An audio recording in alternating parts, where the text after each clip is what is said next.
என்ன சொல்றதுன்னா, இப்ப ரீசென்ட்டா வீடியோஸ்ல கூட பார்த்தேன். இந்த பப்ளிக்ல ஒரு ஸ்போர்ட்ஸ் கார் ஈவென்ட் இடத்துல போய் விசில் அடிச்சாங்க. சைலன்ட்டா இருங்க வேண்டான்னு அப்டின்னாப்புல. சைலண்டா இருக்க so that's the reality.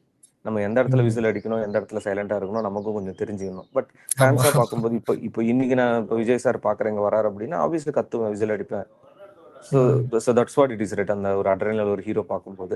But AK சார்ன்றது அவரோட அந்த சினிமா ஃபேன்ஸ் எப்படி ட்ரீட் பண்றாருன்னா, எனக்காக எதுவும் பண்ணாதீங்க. உங்களுக்காக, உங்க ம். ஃபேன்ஸோட லவ்க்காக நான் சினிமா பண்றேன்.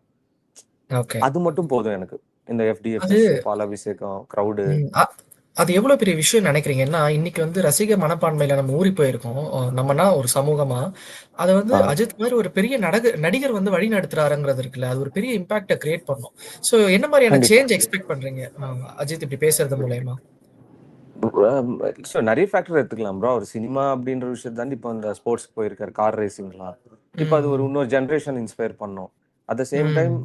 மெச்சூர்டா பேசுறாரு. லைக் ஆமா, ரியாலிட்டிக்கு ஆமா, வாங்க. ஆமா. உங்களுக்காக நீங்க எப்ப ம். வாழப் போறீங்க? இவருக்காக கரெக்ட். வாழ்றேன், அவருக்காக வாழ்றேன். உங்களுக்காக எப்ப வாழப் போறீங்க? இது நான் எப்பவுமே சொல்ற மாரி, எந்த ஒரு நடிகரோட ஃபேன்ஸ் எடுத்துக்கினாலும், கட்சி தலைவரோட ஃபேன்ஸ் எடுத்துக்கினாலும், நியூட்ரலா சில பேர் இருப்பாங்க கிரவுட். ம். புரிஞ்சுப்பாங்க ஆமா. மெச்சூர்டா. ம். அந்த மெச்சூரிட்டி இல்லாதவங்களால தான் இங்க பிரச்சனையே.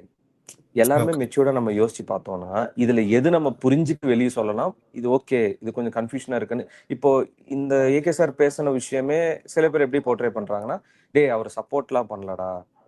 அவரு ஹேட் தான்டா பண்றாரு. கடைசில அவரே முடிச்சு விட்டாரு பார்றா" அப்படின்னு ஒரு சில மீம் பேஜஸ் ஓகே. இப்ப என்னன்னா மக்கள் ஒரு காலத்துல நியூஸ் சேனல் சொல்றது தான் நம்பிட்டு இருந்தாங்க. இப்போ நியூஸ் ம். சேனல்ஸ்லாம் இப்போ நம்புறது இல்ல. மீம் பேஜஸ் தான் நம்புறாங்க. Meme okay. பேஜஸ்ல என்ன வருதோ அதுதான் இங்க ஆக்சுவலா நம்புறாங்க. அதுதான் உண்மை. இப்ப நான் ஒரு ம். ஒரு நல்ல விஷயம் நடக்குது. நியூஸ் சேனல்ல அத போட மாட்டாங்க. ஆ ஓகே. ஆனா மீம் பேஜஸ் போடுறது ஈஸியா ஷேர் ஆவுது. நெறைய மக்களுக்கு போய் ரீச் ஆவுது. இப்ப YouTube ம். இந்த மீம்ஸ் இதுதான் ஆக்சுவலா அதிகமா பார்க்குறாங்களே தவிர, இப்ப ஏகே சார் சொன்ன மாரி ஒரு ஒரு இம்பாக்ட் இது கிரியேட் பண்ணும். ஏன்னா, அவர் ஆக்சுவலா இந்த கேமரா முன்னாடி நின்னு பேசி ஃபோட்டோஸ்லாம் வந்து ரொம்ப வருஷம் ஆயிடுச்சு. இந்த பப்ளிக் ம். இந்த மீட்டிங்லாம் குடுத்துலாம். இப்ப இன்டர்வியூஸ் குடுக்குறாருன்னா, அதுல சில விஷயங்கள அவர் ஷேர் பண்றது ஒரு ஒரு நல்ல ஒரு ஹெல்த்தியான விஷயமா தான் நான் நினைக்கிறேன். இது இம்பாக்ட் கண்டிப்பா கொண்டு வரும். Okay, okay. அந்த இன்டர்வியூல நான் குறிப்பா நோட் பண்ண ஒரு விஷயம் என்னன்னா,